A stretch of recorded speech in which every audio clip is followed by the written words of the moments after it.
How to fix Huawei Mate 70 text reaction not working. So let's start the video. First of all, check your internet connection will work properly or not.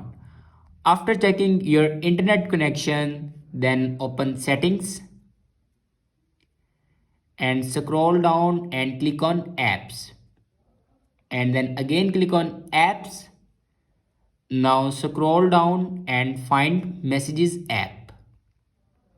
Now click on messages app and open storage.